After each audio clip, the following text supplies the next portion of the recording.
All right, Wesley, I'm going to try to answer your question. What are examples from today of a threat to a country's societal, environmental, or economic security that in turn could impact the country's military security, or vice versa?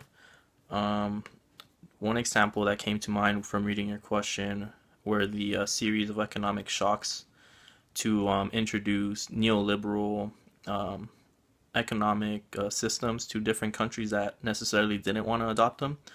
So, starting with what I would say 1963 Chile and the military coup by Pinochet that then resulted in a lot of privatization of their whole like economic system.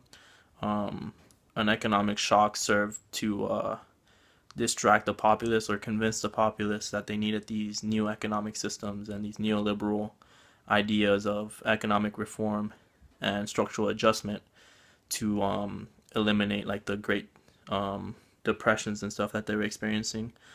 Same thing with the collapse of the Soviet Union. More recently, the Iraq War or the Falklands War, War of the Falklands, I should say, between Great Britain and Argentina, kind of served as kind of societal shocks that helped kind of change the view of the general populace from like unpopular leaders. In the case of the Iraq War, while everyone was distracted with the war, a lot of privatization of the military started happening, where military contracts were pretty much given to the highest bidder.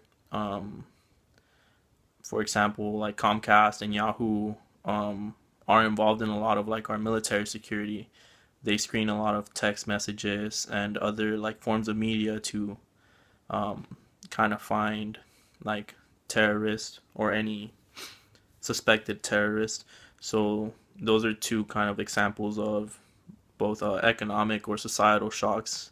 In this case, like terrorist acts or the invasion of an island that changed military security.